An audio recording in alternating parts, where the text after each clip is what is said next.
Hi, everybody. I'm engagement editor, John A. Torres. That's who I am, with Florida Today, which is part of the USA Today Network. And welcome to our conversation today about comic books and their evolution of. Now, over the years, I've had some great assignments. I've been sent to India, Indonesia, to Mexico, on a cruise, to Italy. And I've got to say, being sent to a comic book store might just be near the top of that list, as everybody who knows me also knows I am a comic book nerd. I want to thank Jason and Paula Willis, owners of Kingdom of Comics, for hosting me here. This is where I actually shop for my comics. And so this is an important conversation.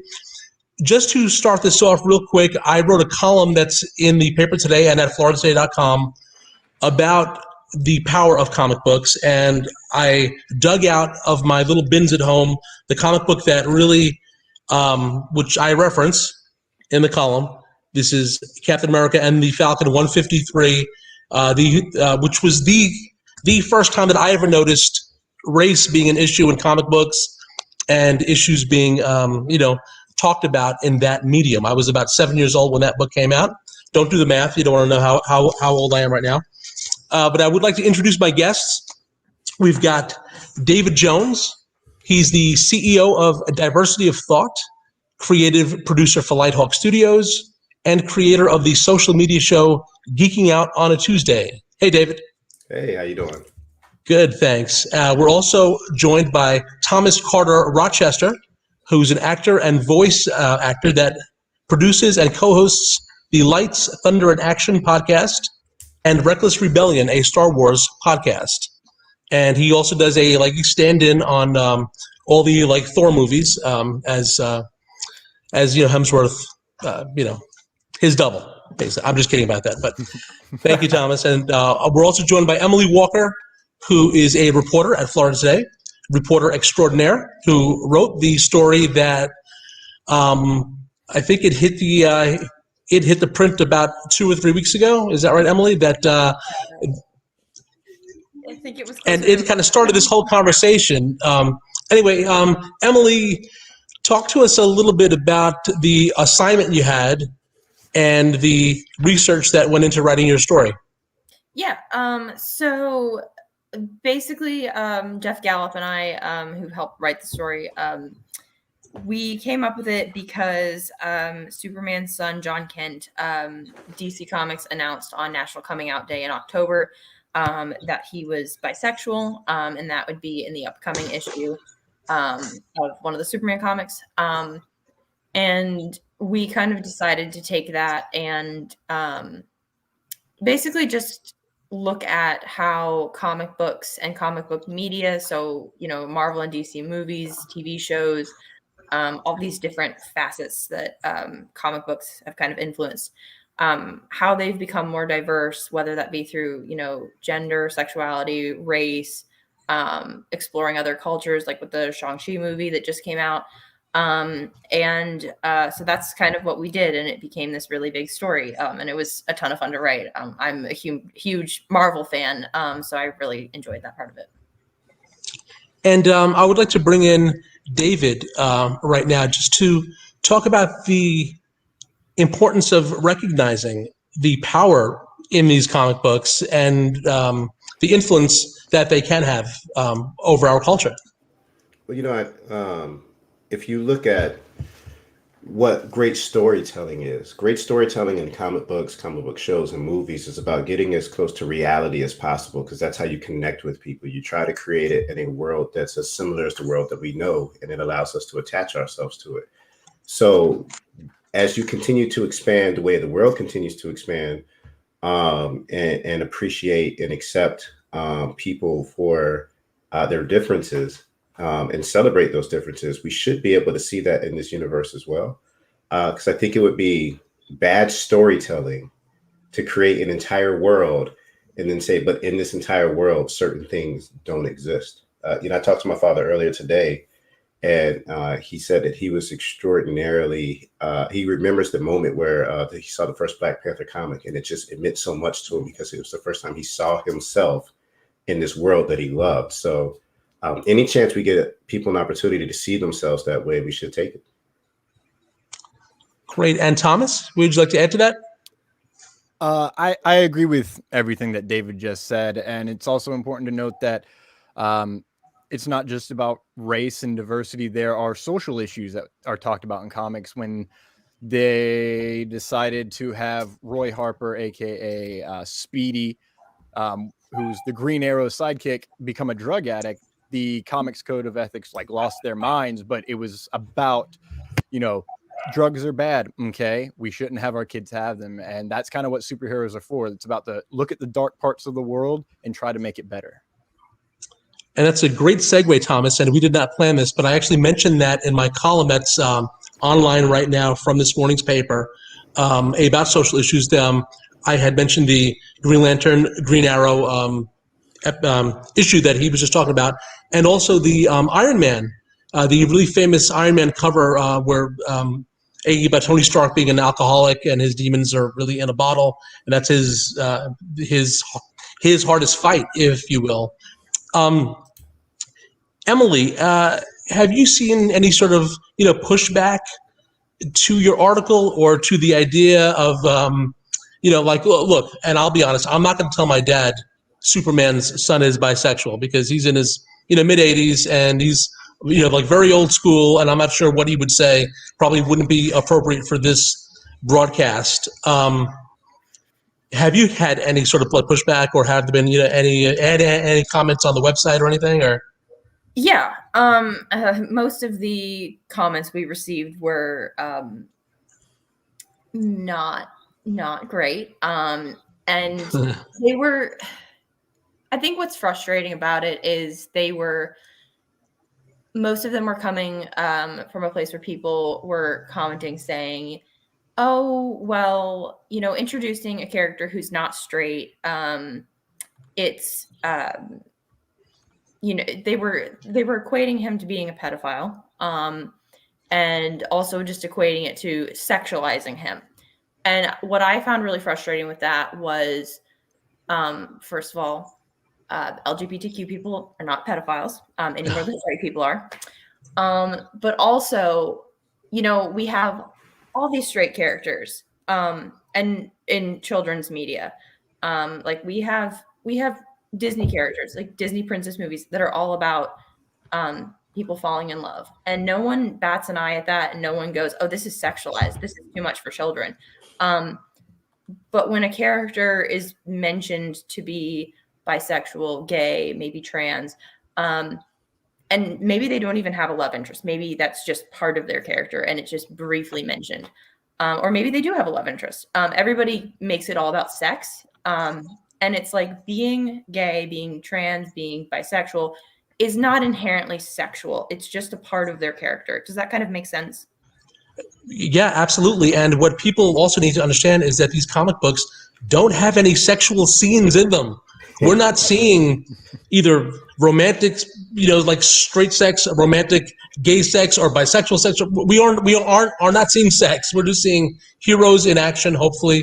Would you like to add to that, David? I see you smiling there. Yeah, I had a conversation prior to coming on, and it was with an individual who is on the side of like, hey, we should keep sexuality out of these things because I don't want to have to explain this to my kids, or I don't want anything pushing them a particular way of thinking. Like now, maybe they might think maybe I can be gay, or maybe I am gay because I saw it in a comic book. And my question back was, well, if someone is gay and they see all the straight things, does that switch them into all of a sudden saying, man, all the straight stuff I'm seeing is maybe I'm not gay because all the straight things I'm seeing, I'm like, no, so I'm always like, hey, like just reverse your thought process and answer the question, and you'll probably find what you're looking for. But I did see, at least in what was going out in here, when you talk about responses, and it's amazing, man, to get people out of a comfort zone. It's rough. I understand that, we do that for a living with our organization. But man, people turned on Superman. Like the first comment that was on here was just like, okay, time to root for Lex Luthor. And that's terrifying if you really stop and think about like, wow, just this, like his son is bisexual and you're now rooting for the villain to win, and you would rather side with the villain than accept that your world happens to be a little bit bigger and more interesting, by the way. Because if we were all the same, it'd be boring. Yeah. Would you like to add to that, Thomas? Sorry.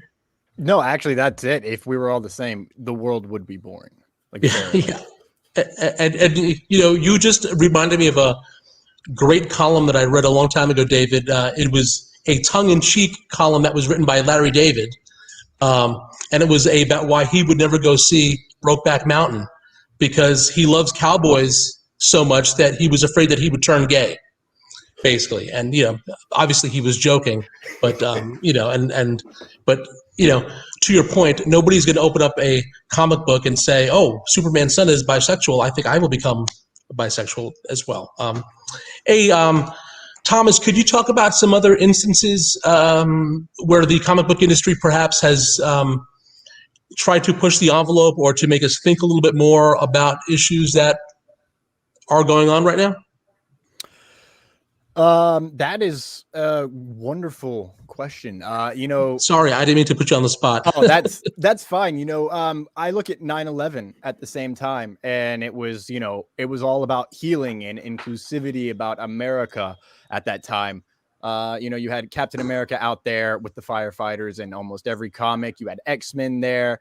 And then in our real world, everyone's like, yeah, that's what we want, because, you know, that's where we're going. And because everyone at that time agreed we should focus on ourselves as a country. And then, you know, it didn't take very long that the comics did one little thing, and then half the people who were all for it lost their minds. And some of that, in case you're wondering, it was when Obama got elected. I remember seeing comments that, whoa, they're just trying to be woke because they put Obama and blah, blah, blah, blah, blah, and they're trying to get this. And it's like, dude, it's Spider-Man, and it's the president. It's not the first time. Like, back down. Back off your pedestal, guys. There's so much more going on in the world than just your opinion. And that's ironic because I'm expressing my opinion right now.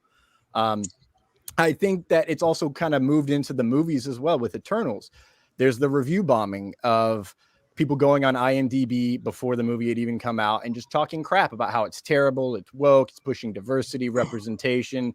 And there's two guys that kiss and that you should never see this movie. And it makes me laugh, considering there's the first ever heterosexual sex scene that we see in Marvel Studios films with PG-13 thrusting. But you stay mad about two guys kissing. Yeah, right. That's a great point. You know what's weird about that too? We used to have to worry about like DC fans going in and try to bombing Marvel movies because they were jealous because DC can't make movies right. And now it's like it's a cultural thing of like, I was just like, wait a minute, like give me back my nerd wars. Like, I don't want to have to deal. I was like, what is happening? But it was because I agree with you. I saw the movie and I'm thinking none of those reviews are accurate to anything that I read.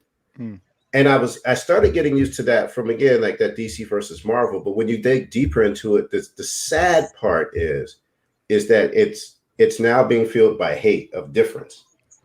And what makes the X-Men story so amazing?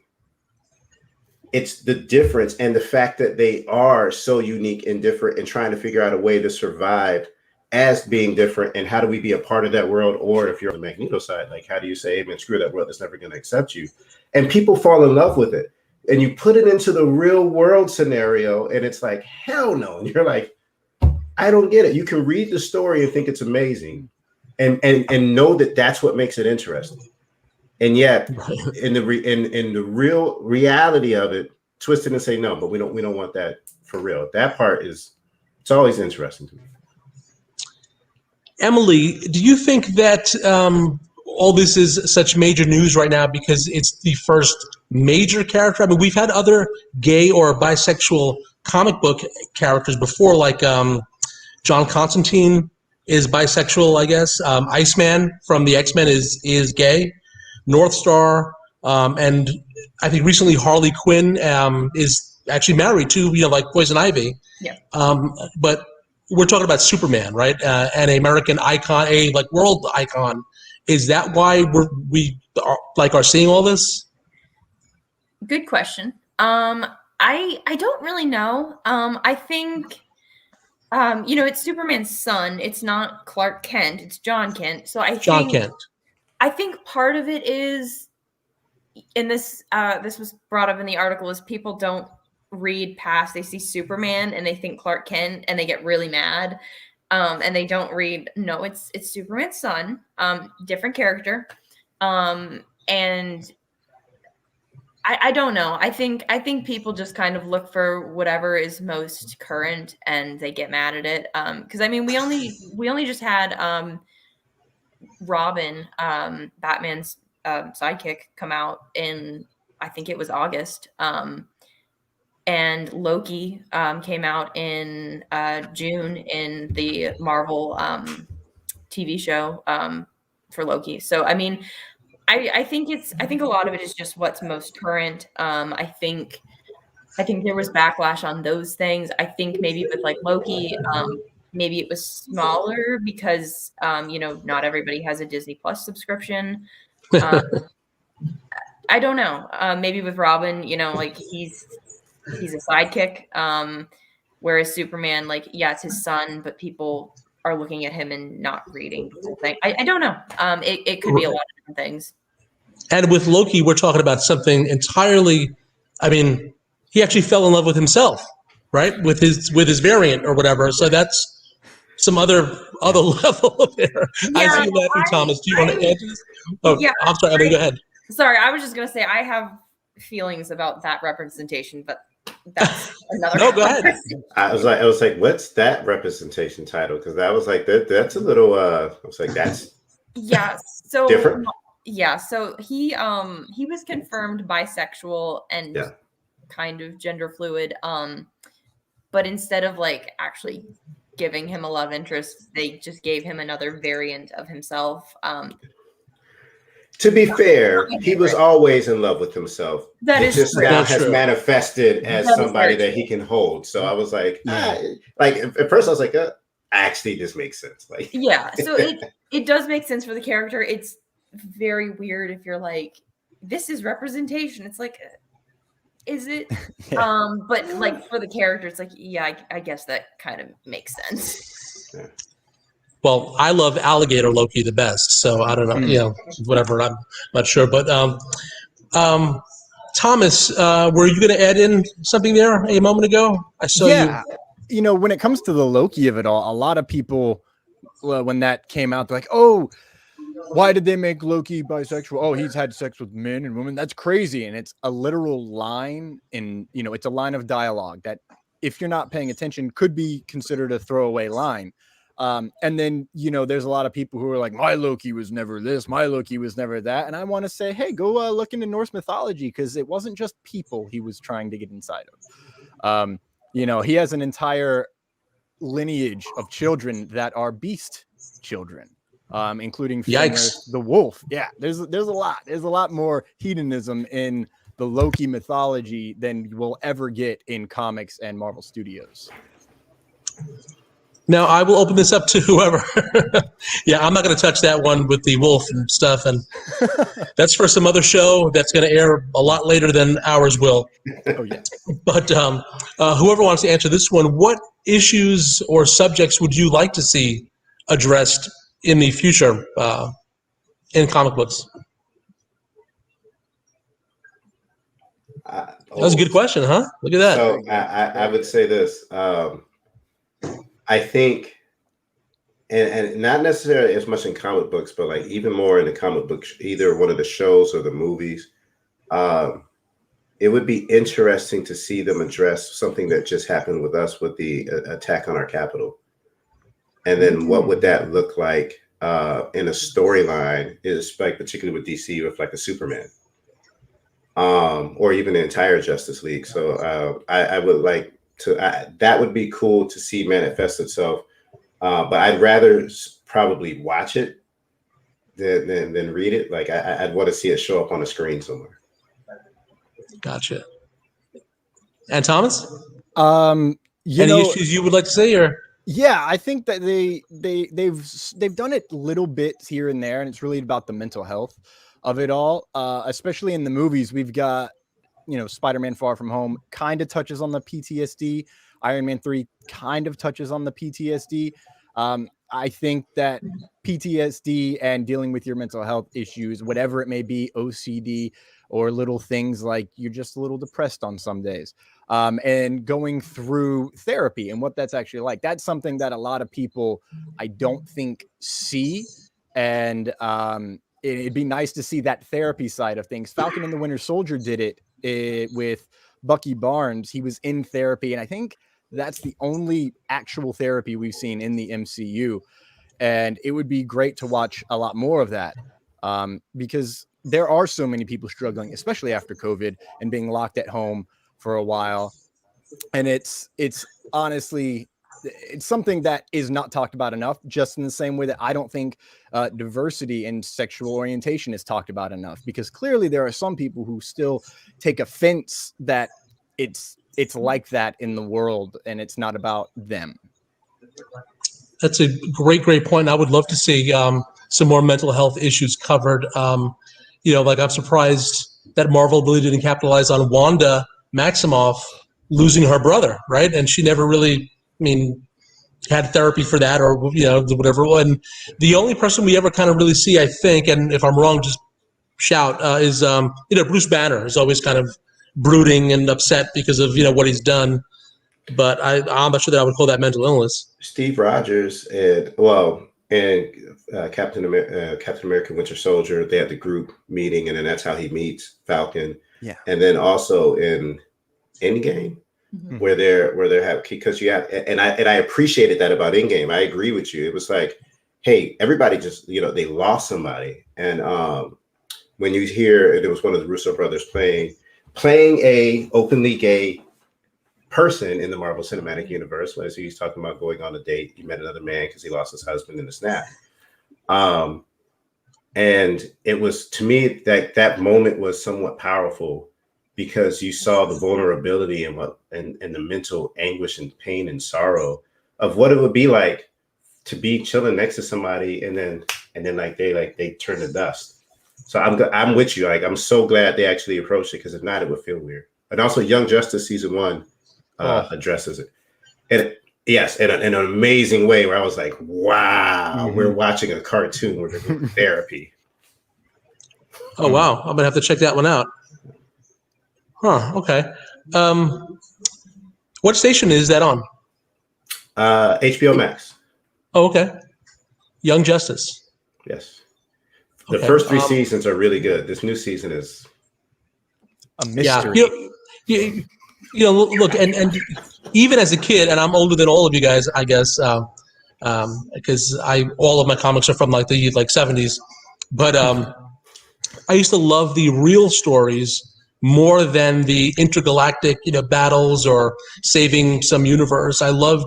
Which is why I always loved Spider-Man the most, because he was in high school. He was like me. He would deal with acne, awkwardness, being around girls, and trying to make sports teams, whatever, and all that stuff.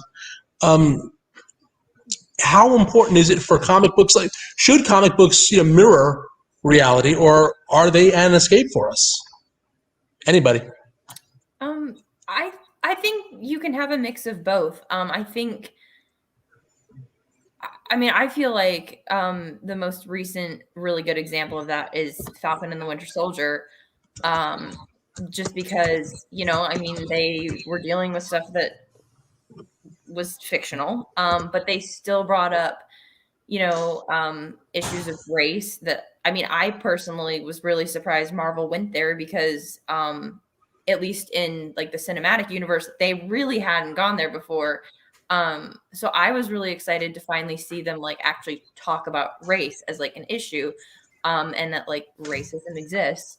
And I also really, really, really appreciated, how they treated Bucky and his PTSD and him. It was I think it was one scene that they showed him in Wakanda, working through it. But I just appreciated those real world aspects, and even him going to therapy. It was just really cool. It was I'm watching a superhero show, and it's they're dealing with stuff that's not real, but also here's all these aspects of the real world that are helping me to actually connect with this show and feel like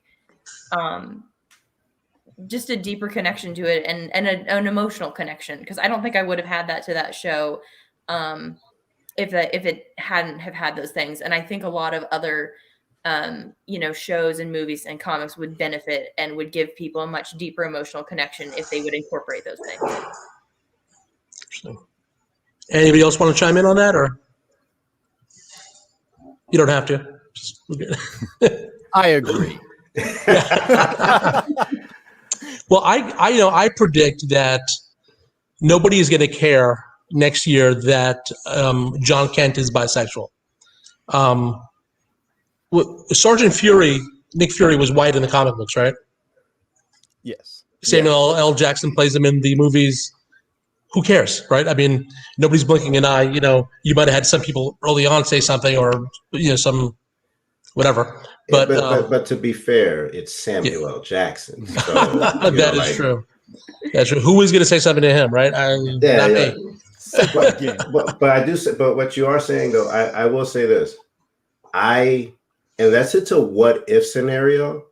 There are very sacred characters that it feels sometimes wrong if you're going to change or manipulate or adjust in a very overt way. Now, like Superman is Superman, Batman is Batman, Spider-Man is Spider-Man. Like there are people who is like we kind of know them, and they're iconic, and in that iconic state, it would be weird. What I like is, but Robin, as iconic as he is, one, there's been like 1,900 Robins, and so and my business partner in the article, we were going back and forth, man. We were just going at it because he was just like, no, just create. We need to be able to create our own characters, create an LGBTQ character. We shouldn't have to. And I said, the problem is that it's not the sales, the attraction is not gonna reach the masses, and it's still a business. But if you can introduce that, tagging it along with somebody as iconic as Batman, then why not take that opportunity? Or you're saying that Batman is never going to, in its entire existence, run into anybody from the LGBTQ community because, like Gotham just doesn't allow that. I don't like it, which is silly. So I do think that there's particular characters, John, that are like, that'd be hard. I know some people push back with Michael B. Jordan producing the new, the Black Superman, but it's not replacing. It's a more of a like what if scenario. Right. It's like Miles Morales, right? He's in some other universe, right? Or I mean, as these Spider-Man are. Miles. Miles is in. It's some he's in the same universe, some he's in a different universe, but he's a different story. He's not the Black Peter Parker. Mm-hmm. Yeah. Right. And I think Michael B. Jordan's is actually the Val Zod Superman. Yeah. And is it Abrams? There's someone who's directing that wants to do a Black Clark Kent movie where they just change his race and see how that would have changed his development, which, especially if his adoptive parents were white and they live in Kansas still, obviously, that you adopted this young Black boy. How does that change? Especially when you can hear people whispering behind your back because you have superpowers. I think that is an intriguing take on it. And I am very certain that that's going to really ruffle the feathers of a lot of people. And I'm here for it. and it's what if Superman landed in Russia? We got, the Red Sun. It just gives a different perspective, and it makes you think, oh, that's interesting. But they didn't change it completely. Superman didn't become Russian completely in the comics. It was just a great, man, what if this had happened? It gives us a different way of looking at such a unique character, but they pretty much stay to the essence of who they are. Yeah. Well, before all this, I have to say that, my favorite Superman scene in any comic book was when he got his ass kicked by Batman with help from the Green Arrow, a one-armed Green Arrow in the Return of the Dark Knight. Was that what that was called? The Dark Knight Returns. Yeah. Anyway, so any closing thoughts, anybody? Because we're going to wrap this up in a second here. Be kind to yourself and others. That's all we ask. I like it. Anything, David? Difference is beautiful, man. Like if you went to the zoo and everything was the same, you'd never go back to that zoo. You know what I mean? Like, so like we have to just embrace that. We believe it in everything else except for each other, which is silly. Great messages, and the power of comic books. They entertain, and they also open our eyes and make us think. And keep reading Emily Walker's stuff on FloridaToday.com, and check out the podcasts, which I mentioned at the top of the show, from Thomas and also David. And I'm John Torres, your host, signing off now for Florida Today and FloridaToday.com. Thanks for joining us. Bye.